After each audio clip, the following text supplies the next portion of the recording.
intelligence equals power. Intelligence equals ability to influence the shape of the future.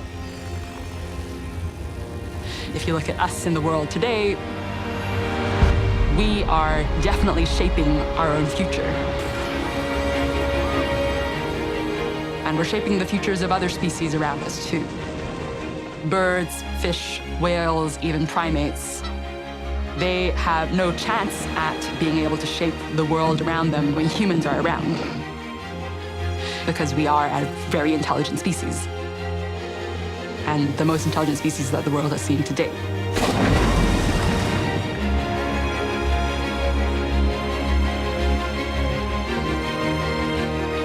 Artificial intelligence is the first and only technology we'll ever create that will bring an intelligent system into the world that can match or exceed humans in terms of intelligence. We'd basically be ceding the reins to a more powerful species, and we become a secondary species on Earth. And that is just a completely unprecedented moment in human history.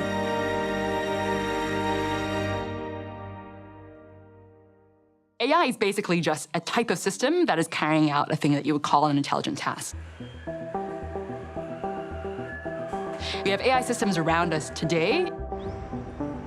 You have AI that's able to trade on the stock market in a way that's much better than humans can. We have AI that's increasingly being used in domains like healthcare or education. And the systems that we have today, you would call artificial narrow intelligence, or ANI, because they are only applicable or useful in a very narrow, specific task. The current state of AI is that you've got these narrow systems which actually can exceed human performance in all these different areas. As with all computer operations, the key to designing intelligent machines lies in programming. So I could have a program which can play chess, and that's all it can do. You can't have a conversation with it, but it can play chess better than anybody. But in day-to-day life, we are navigating an incredibly complex universe.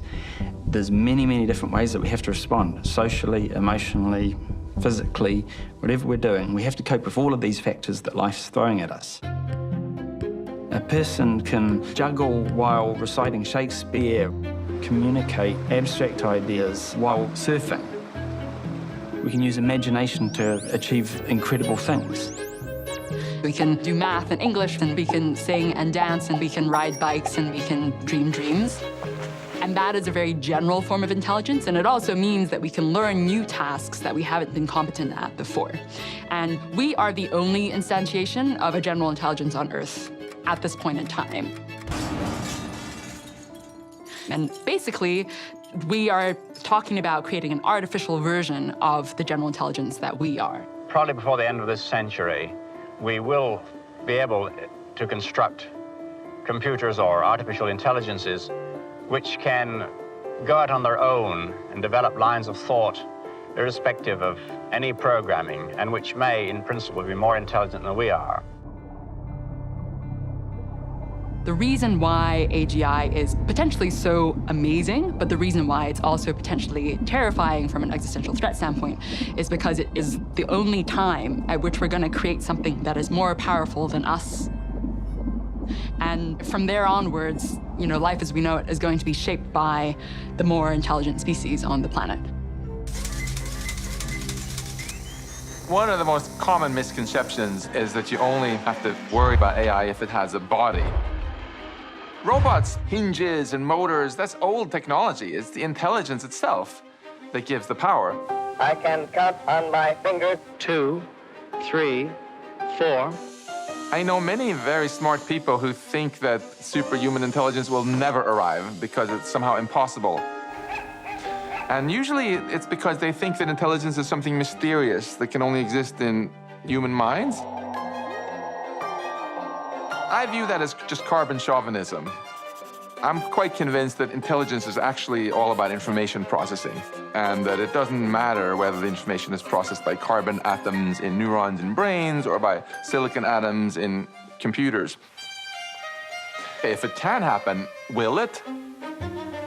Yes, it will, because we have an incredibly powerful incentive as a species to keep making new technology, because Of course, it makes us money, and we scientists are curious. So when will it happen? Most AI researchers guess that it'll happen within a matter of decades, which is probably within the lifetime of most of us. Anyone who talks about climate change or anyone who talks about their retirement savings should talk about this also, because this one will have a much bigger effect than either of those two. And I'm not trying to diminish the importance of climate change or retirement savings. So when a lot of people working in the field say that artificial general intelligence could be coming down the track rather soon, I think it's something to listen to. Look at unlocking the atom in the early 1930s. The uranium atom was split, releasing its catastrophic force. People weren't expecting that. 15 years later, there would be these mushroom clouds rising into the sky. If you created an artificial intelligence that, in a sense, had access to its own source code and could tweak it, it could be very speedily that you get an artificial intelligence far more intelligent than the most intelligent human alive. It just improves so quickly. It's this wall where it's very hard to anticipate beyond that. And at that point, it's calling the shots. Because after that, we're no longer in the driving seat of history at that point. I think the reason we underestimate existential risk is because our brains evolved to deal with problems that we had seen many times before, you know. We have a very hard time feeling afraid of some hypothetical thing in the future. Here is another UFO bulletin. Because of the ominous situation, the President has ordered the Strategic Air Command into action. If we got an email from outer space, from superioraliencivilization.org saying they're going to show up in 40 years, we wouldn't just sit here and twiddle our thumbs. We would freak out and do everything we could to make sure this didn't become a disaster. It was a great big, huge yellow glow out there.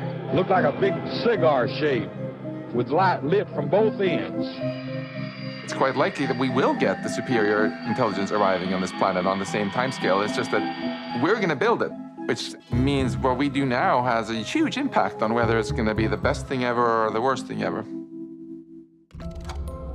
If some organization or entity develops superintelligence, they will probably try to do it in secret, because otherwise everybody else is going to try to stop them or steal it from them, because it's going to give them total power over the world.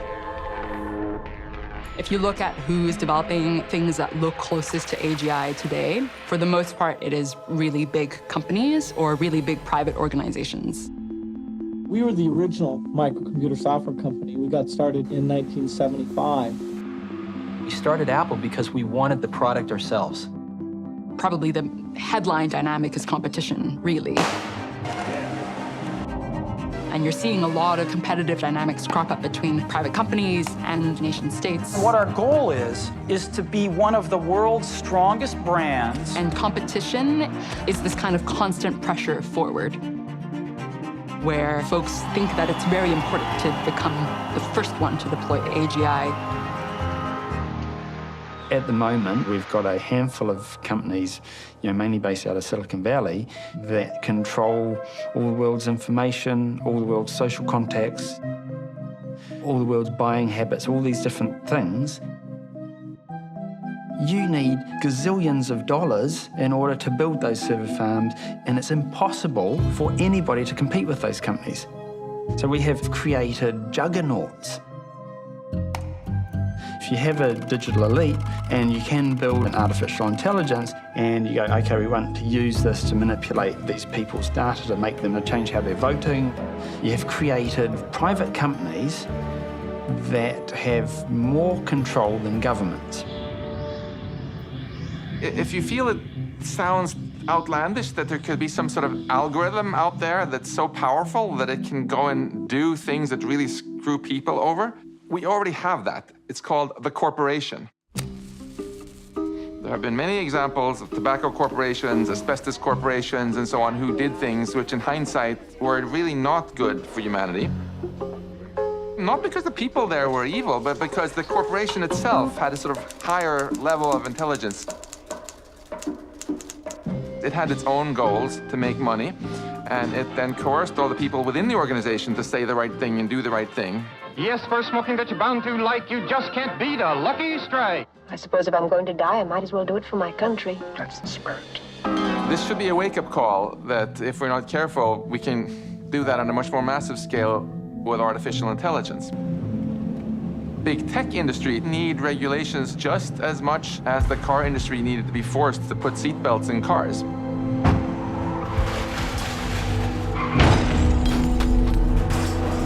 Even though the car industry pushed a lot against seatbelts, now they're perfectly fine with it.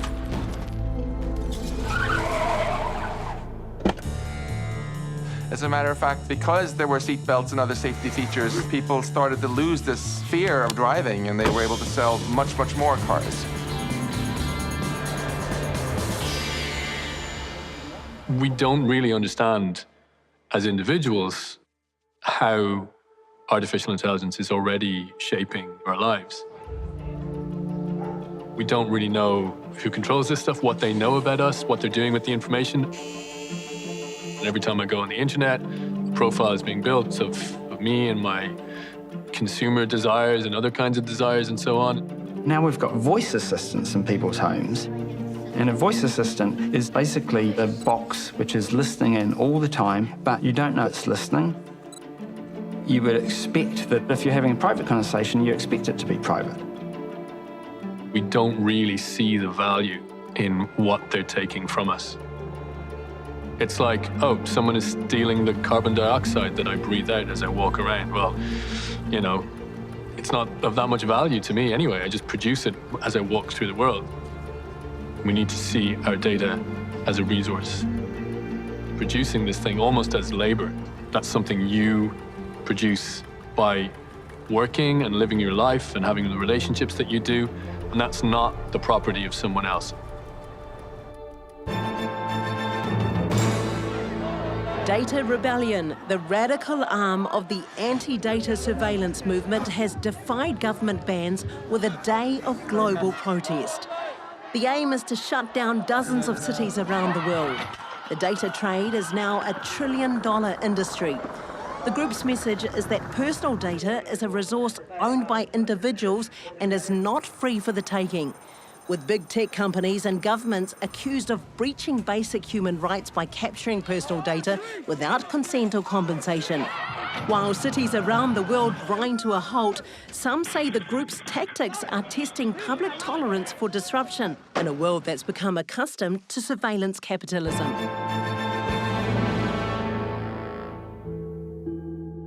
Technology has really disrupted this balance between knowing and being known.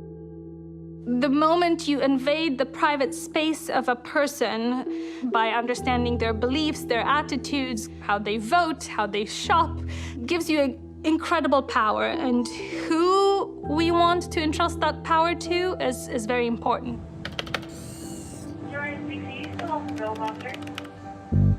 We're not far from the point where you could build an AI system that is the perfect Orwellian big brother that reads every text message and email and listens to every phone call and watches every surveillance camera and enables a permanent Orwellian dictatorship that can never be overthrown. Even in the West, we're actively building this thing now. If we ever get a leader who wants to switch it on, all they have to do basically is flip the on switch. I was born in Romania, and I lived for part of my life in a dictatorship.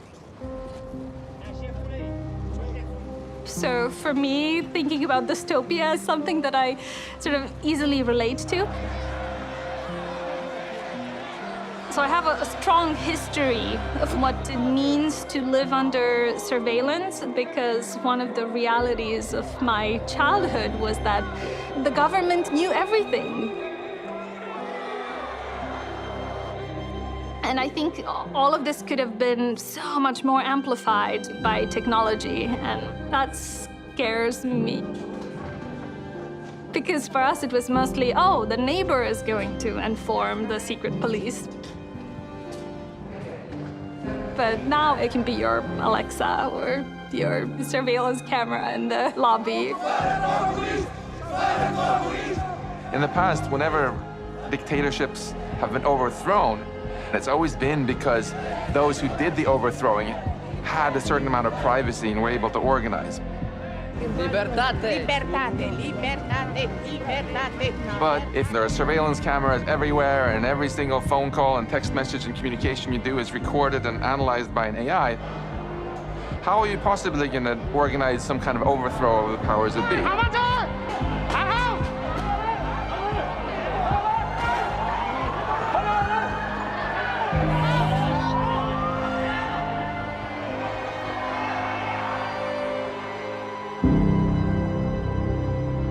If you're not worried about AI ever becoming so smart that it can take control over us humans, then I would like you to take a moment and just envision your least favorite political leader on this planet.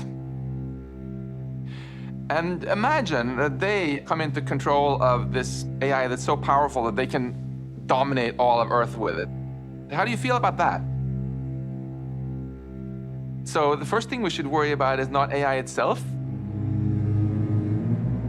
but humans just using it to do horrible things to other humans on a hitherto unprecedented scale. People will somehow feel that robots will turn upon them. Now, this I don't think is very likely. However, in a very abstract sense, this is precisely what may happen. Some of my colleagues want to build superintelligence and just keep it in a box, disconnected from the internet, under human control. Now, aside from any moral qualms that you might have about enslaving a superior mind, you might worry about it outsmarting us and breaking out. If you were imprisoned by a bunch of 4-year-olds, do you really think you couldn't find a way of tricking them into somehow letting you escape? It's not necessarily a bad thing being surrounded by more intelligent entities, right? You and I have both already experienced that. They were mommy and daddy when we were tiny, right? And why did that work out well? Because their goals were aligned with ours, right? We don't kill ants in our living room because we're evil ant haters. It's just that the goals of the ants didn't align with our goals. We can be equally sure that if we fail to align the superintelligence's goal with ours, we're in the position of those ants. So I think the key to a happy coexistence with AI is not to get into an adversarial relationship, but to just make sure that their goals are aligned with ours. This challenge of aligning AI's goals with ours has two parts. First, how do you actually even explain to another intelligence what our goals are, and how do you make sure it adopts those goals and retains them as it gets ever smarter? And then there's a separate question of what goals should you put in. Every time we talk about AI, we learn more about what it means to be human. Why do young children fly into rages in situations like this? But if we want to talk about aligning AI values with human values, we have to think deeply about what those human values are and learn that you can never expect homogeneous human values.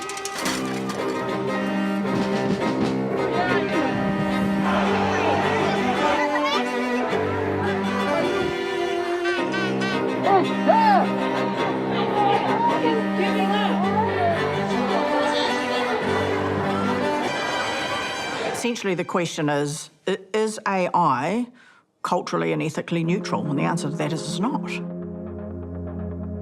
Anything that is man-made will be imbued with the values, or at least the priorities of the people in society that made it.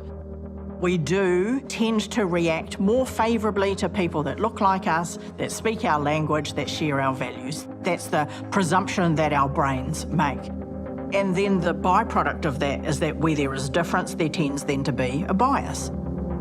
People pretend that technology is a great equaliser and leveller, but I think we need to be quite careful about that to understand that technology has values attached to it. Rioting across the US today as police accidentally shoot an unarmed black woman in Chicago. We have a woman in her 80s shot in the head on the far south side. The yet unnamed 80-year-old was incorrectly identified by powerful AI predictive policing algorithms. The police were tasked with arresting an offender at a time and location generated by the algorithm. An investigation into the incident is underway. It's been going on for too long, man. I feel like this should stop. This whole racist stuff, white cop killing a black person. Predictive policing has been criticised for being racist, unfairly targeting groups, ethnicities and locations, despite police claiming a massive reduction of crime in the last decade. Police can now track potential criminals using the internet, phone history, CCTV face recognition, combined with new technology that examines the emotional state of potential perpetrators. But as protests erupt on the streets tonight, critics are warning predictive policing reduces the accountability of law enforcement, with important life and death decisions now automated by AI. How do we ensure that AI is compatible with us, with the us that we want it to be compatible with? Because we are not the same. Like, do I want an AI that is serving me when I want to binge eat, or do I want that AI to serve the me that, you know, wants to go on a diet and wants to be healthy? So people have a lot of problems defining what it is that we even want from AI and how we can make it compatible with us, and which us do we mean? Humans often have pretty unstable preferences. So we're quite uncertain about what we prefer. Our preferences change as we get older. Even at a society-wide scale, our preferences about what seems right or wrong change. So you can imagine that if we anchor on our preferences now, then future generations might think that it's fine to burn fossil fuels, for example. And that would be a huge problem.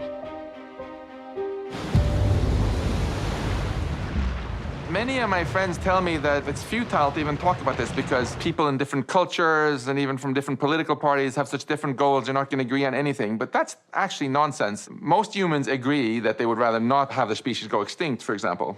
That's not so obvious to a machine. Whether that's a good thing or a bad thing, you have to teach it that. Not long ago, Andreas Lubitz told his civilian aircraft he was flying over the Alps to go down to 50 meters altitude. And you know what the computer said? It said, okay, and everybody died. Nobody had even thought about teaching this AI that it should never fly into fixed objects ever. The vast majority of the sort of kindergarten ethics that all humans virtually agree, we still haven't even gotten around to putting into our machines. This is low tech. We have the technology to do this. It's not hard. At this stage of life, every activity is a lesson in itself. Every new experiment in play extends the horizon of their understanding. So let's start by putting in these kindergarten ethics into any machine smart enough to understand this. And then as machines get smarter, we'll be in the right mindset to keep putting in ever more sophisticated goals.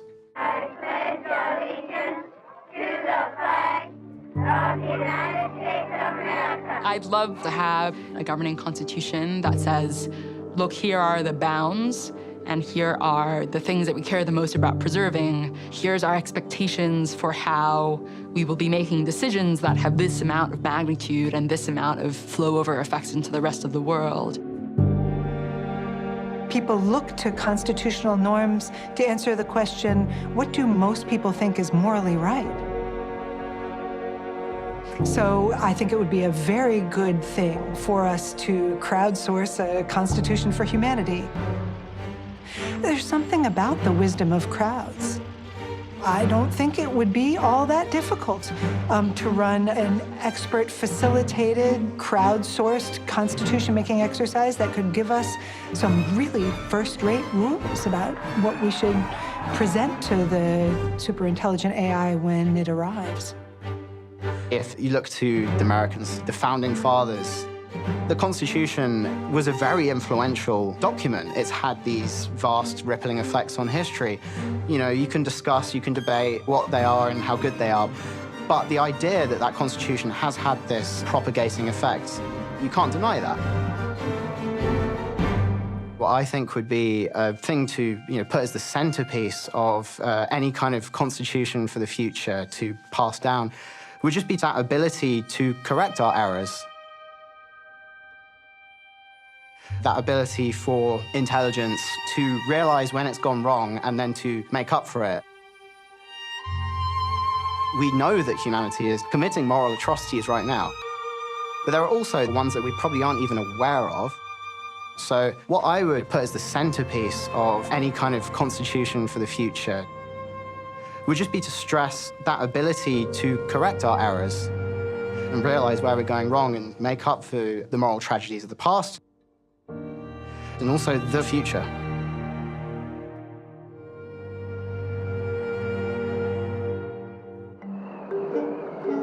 I can't help laugh sometimes when people say, why would you possibly worry about a robot killing you? And then there are all these companies online running advertisements for robots that kill you. Right now, people are being killed by drones using AI. One big thing that most governments are, by design, incentivized to do is to shore up both military power and economic power, which means that it's going to want to use something like AGI to shore up its military and economic power as well. God forbid we integrate AI into the nuclear command and control system, but that would be one example of how it could go drastically wrong. The US, Russia, China benefit from powerful weapons that are really expensive, that only they can afford. If you want to kill 10 million people with guns, you basically need millions of people to carry those guns for you, right? But we have something much bigger.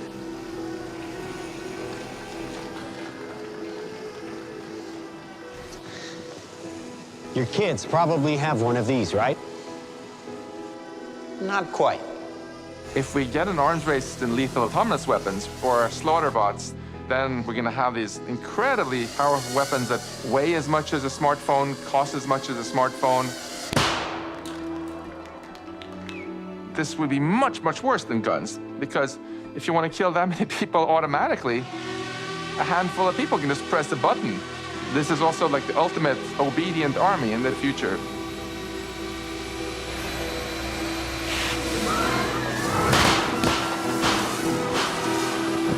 Lowering the threshold of what it means to kill a person by just delegating all action and all responsibility to a machine is something that, doesn't just lead to the death of a person, but it leads to moral death.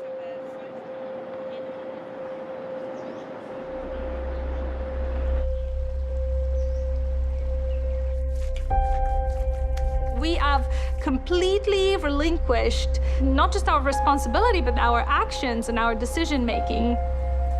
It leads to this whole new level of dehumanization of our potential victims in the future. They're not even going to be considered by a human mind. They are going to simply be selected and targeted by something that won't have any understanding of what it means to be human and the importance of human life and the frailty of our experience.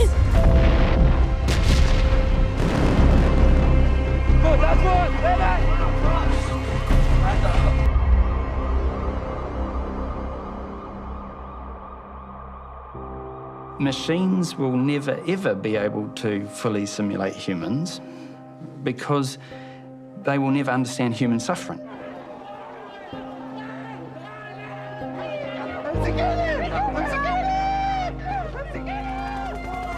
They will have some sort of alternative type of life and experience. They may experience things which are difficult, they may experience, virtual pain or who knows what, but those machines will relate on their terms.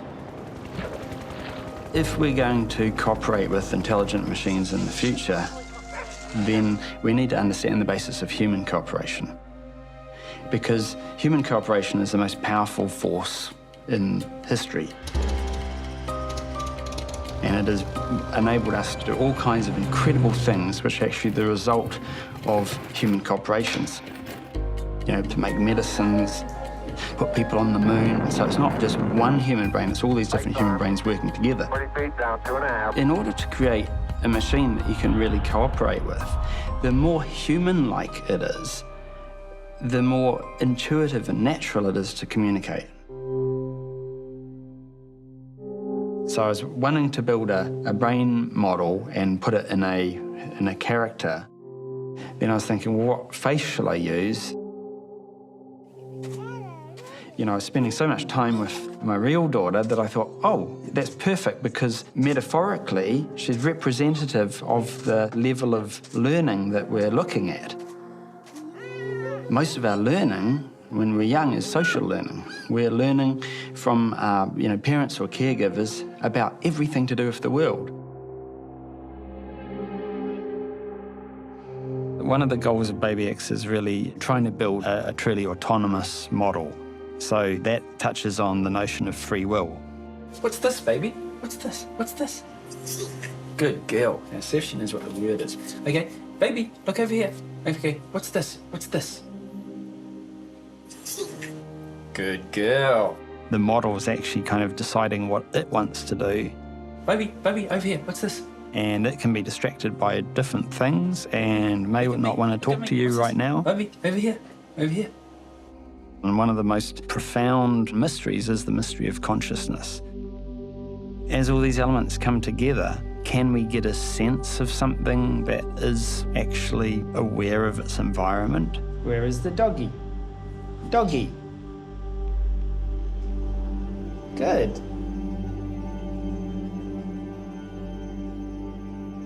Humans have always been merged with technology. There are very good arguments that technology made us human. Almost everything we do every day is modulated through technology. Our phones are, in a sense, an extension of ourselves. And humanity is going to continue its thing of being intimately entwined with technology.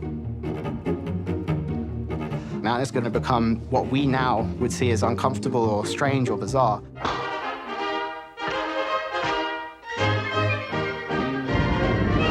Imagine that I was running 100 times faster and I was able to remember a lot more in the world, understand a lot more in the world, not just physically do more things, but intellectually do more things.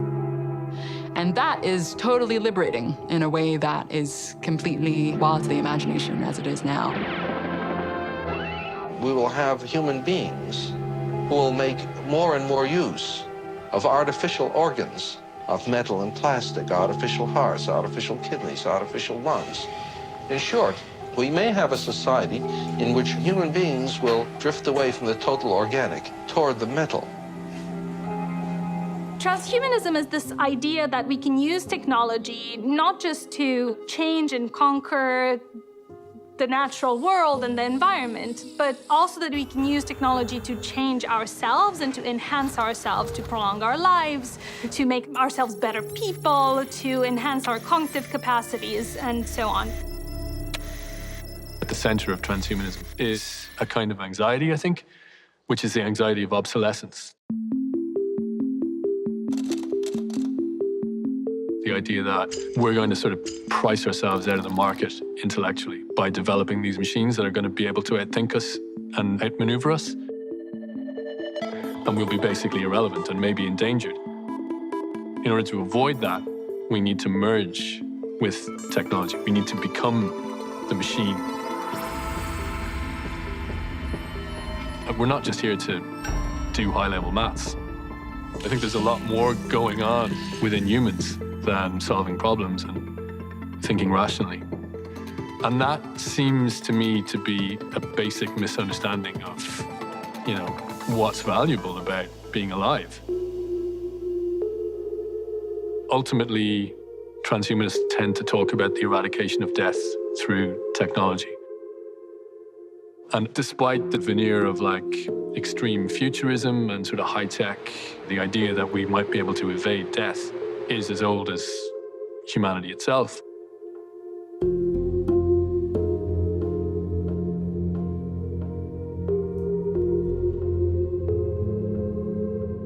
So many of the transhumanists who I talk to are very invested in this idea of mind uploading, of extracting the consciousness of an individual and putting it onto a software, essentially. So some people might want to be robots. Moving, and I guess an average of about 8 kilometers an hour. Some people might want to upload themselves into like a Mars rover or whatever. Some people might want to live as like free-floating consciousness in the cloud, extending infinitely throughout time at the most extreme level, where you don't die. But if you're a free-floating consciousness extending infinitely through space, are you really anything at all? What are you? Are you a god or are you nothing?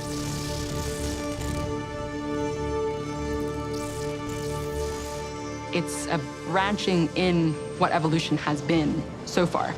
To date, the pressures of evolution are natural selection, and this is the point in time when we will choose as humanity to branch off and choose a different selection pressure, which is our intelligence. That's why this moment is so important. I mean, if it does go in this direction, then we will be the final instantiation of humans, and that's a massive responsibility.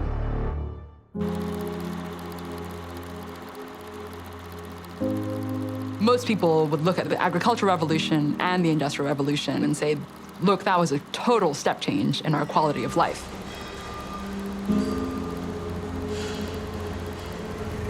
We just didn't prepare enough for both of them. And so there were these costs that we paid. Entrenched inequality is one example of a thing that the Industrial Revolution exacerbated in a really dramatic way. And so I'm not going to downplay how bumpy I think the transition is going to be. But if you look on the other side of that transition, we're effectively in a world where running a value-creating economy doesn't need to be done by humans anymore.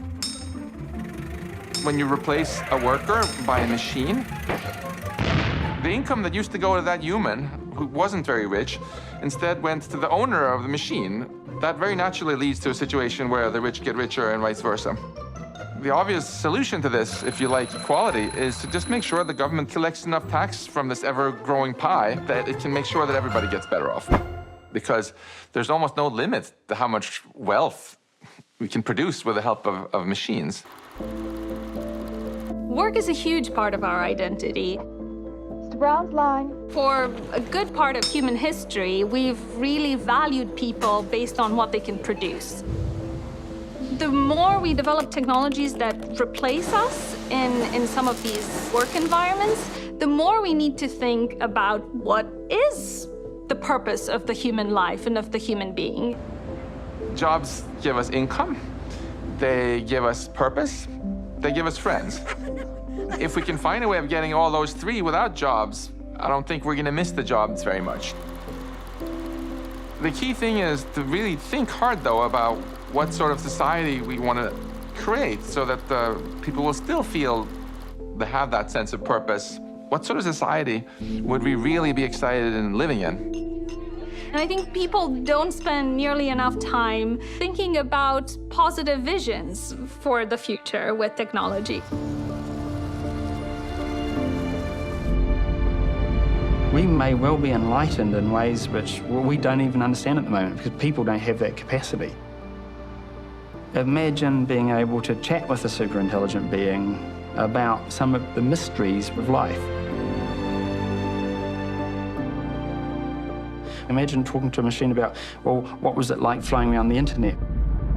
What was it like when you were a satellite going around Jupiter? And we will get answers that no person has ever been able to give before.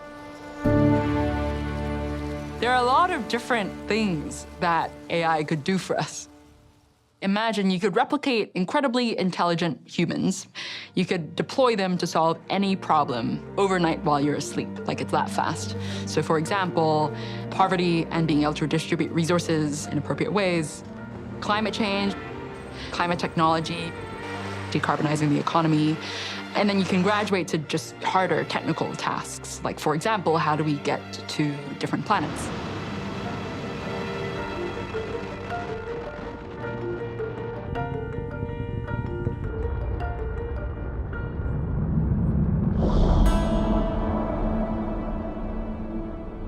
The mission that I'm the most vested in is a mission to Venus to search for life.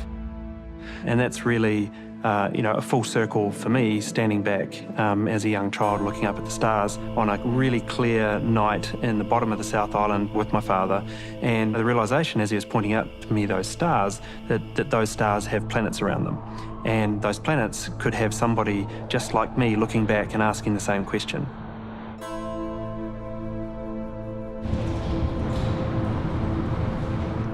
And that was what really, got me interested in space from the very early beginnings, is that yearning to understand, are we the only life in the universe or not?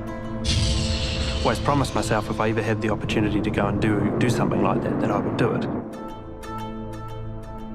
There's a few places in our solar system where it's been long hypothesized that there could be life.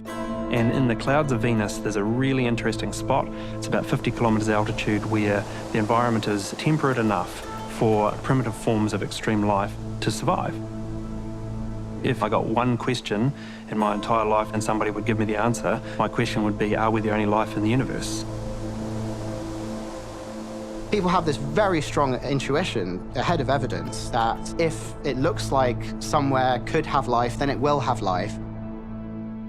It's not based on evidence or scientific reasoning, it's based on wishful thinking.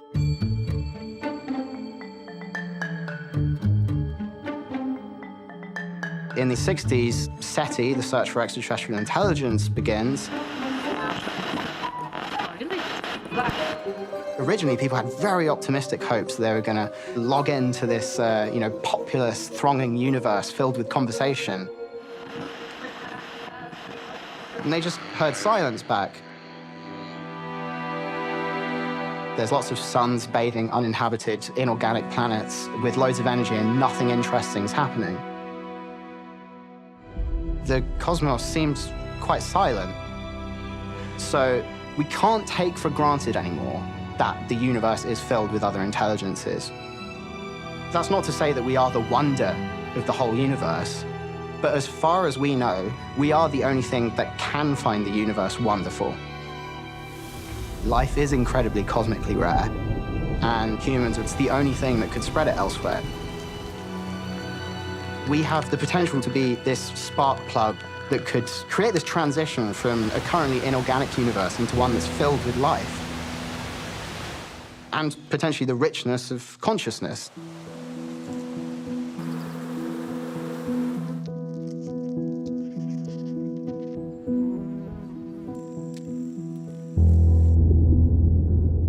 We've realized not only that we're not insignificant, but that we're dramatically more significant than our ancestors ever dreamt of. I find this an incredibly empowering insight that science has given us.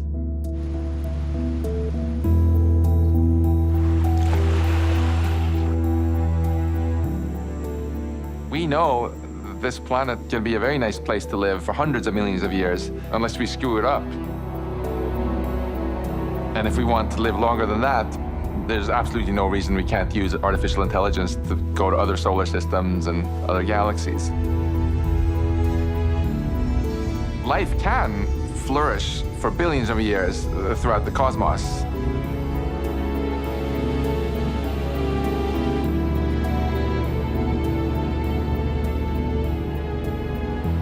Either the future is going to be awesome, with life flourishing for billions of years on Earth and probably beyond, or we're going to go extinct, probably within the century. I think it's never been more motivating to be a human, to help contribute to making sure we make the right choice here.